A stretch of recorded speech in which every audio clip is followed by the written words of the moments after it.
Hello boys and girls, and welcome to Ommy's World. And that's right, I'm Ommy, and I am back with my Kizzy and Stamps. We are really getting into some real good stuff about Kizzy and Stamps. We are learning more and more about her and her family and her experiences, and they were not all really good experience. They were not all good experiences. I could almost not get that out. I had to twist it around. They were not all good experiences, but that's a part of life. Sometimes we have some great times and sometimes there are some rough times, but nonetheless, let's see how Kizzy Ann handled all of those different things that happened to her after she got beaten in the center of town, all because she told somebody to leave her doggy alone. I mean, that would be so different these days. All right, so the last thing we did was August the 25th, 1963, and today we are on September 3rd, Kizzy Ann Stamps number 10. September 3rd, 1963. Thank you for the real journal book. Getting it today, the first day of school with everyone getting one, is wonderful. This way I can keep writing to you. But letters would be stupid since I can see you every day. I know I shouldn't say anything about the cost because that is bad manners. But buying one for each of us is a lot, and I really thank you. And putting in our spelling words for the spelling bee that we have throughout the year is a good way to do more than just our writing journal. I've never had a journal of my own before. Even though I've learned how much Mama values my writing, she can never justify the cost of so much blank paper. Writing on the back of used paper was always good enough for my schoolwork. Because you made this a gift as well as an assignment, and that one everyone received, not a charity just for kids like me, it sits well with my folks. I don't know how I got so lucky to have such a teacher, but I'm grateful beyond my words. I like writing things down, which I'd never done until Miss Warren made me write to you. I'm not really expecting you would read all of these. Everybody's writing and will be a lot of keeping up with. But I'm going to still write like you read it.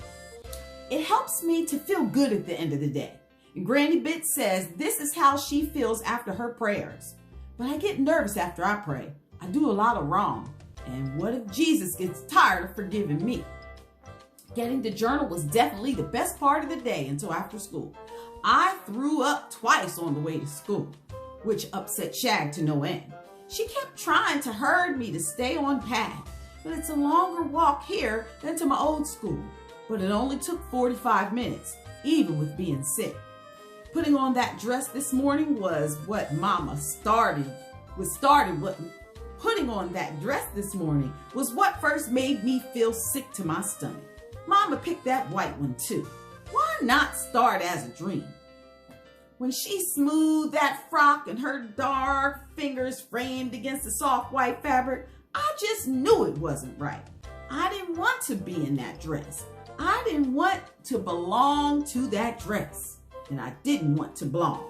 Trying to be good to family sure makes things hard, huh? Your building is as grand on the inside as I might have guessed. So much brick and so much wood carving work on a building for kids. It looks grander than my church. I'm glad we're in the first room in the hall. How would I have found us? I wondered how you would recognize me. But then I bet you knew by my scar. For once, I liked it because it was so nice to have you call my name. I hear a voice say, Kizzy Ann. And it was like I had a friend in a strange place and I knew where to go. You have a room looking so friendly and warm, welcoming, and our names on the desk and our pictures on the wall and everything. The big windows make everything sunny, which is not like our building before. Windows are too expensive. I know, and the slaves couldn't do those when they built our school for us at first. Plus, windows let the heat out. For now, I just like that my desk is beside the window because I can see Shag where she waits for me sometimes, out under the tree. But later, I might feel pretty cold. Do you have good heat in this building? You probably do. I don't mean to start out being a complainer. I'm just nervous. Things could have been worse, I guess. Nobody spoke to me except you wished me a good morning. And I expected some smart remarks from some white kids ordering me around. Of course, only 4 of us black kids came today to their school. I heard some of the black kids talking how they weren't coming. even after your welcoming letters. They were afraid of what might happen. They heard rumors about dogs and police. They were just going to stay in their houses and see what happened. I knew David Warren would come. He had to. His grandma and Miss Warren, and there is no way she'd allow him to stay home. Then the Stark twins, Alita and Omira. They were so meek and shy that together they equal only half a personality. And me, none of us spoke at all. As soon as I got close enough to the building to see it, close enough to hear the chatter of students, to feel the slap of the lunch pail against my thigh, a bad taste filled my mouth. I felt my throat close tight. No words were getting past.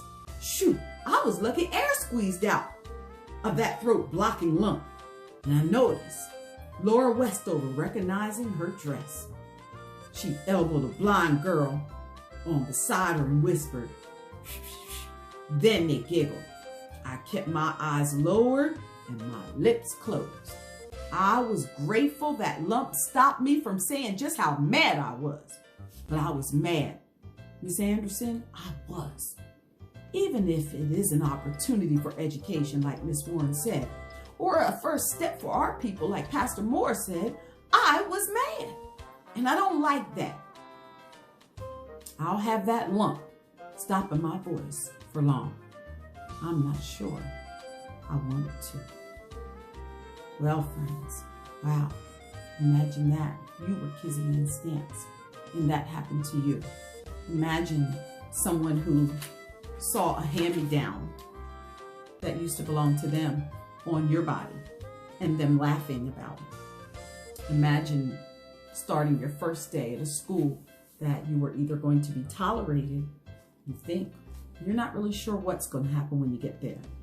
Imagine that. How would you feel? This is interesting because Kizzy, first day at a newly integrated school with a scar on her face and a borrowed dress or a hand-me-down dress, has to go to school and be concerned whether or not there'll be dogs and police. Imagine how you would have felt. So, all right, friends, that's the end of Kizzy and Stamps Journal, September 3rd, 1965. And come back tomorrow. Let's find out what happens next. As a matter of fact, tonight, I'd like for you to write down a prediction of what you think is going to happen next. How's Kizzy's day going to go? Will the kids continue to tease her? Will they laugh about her borrowed or her hand-me-down clothes?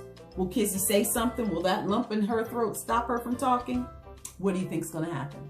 I'm interested in knowing your thoughts. Okay, so for all your homeschool and virtual learning needs, stop right here at Ommy'z World. Have a great day.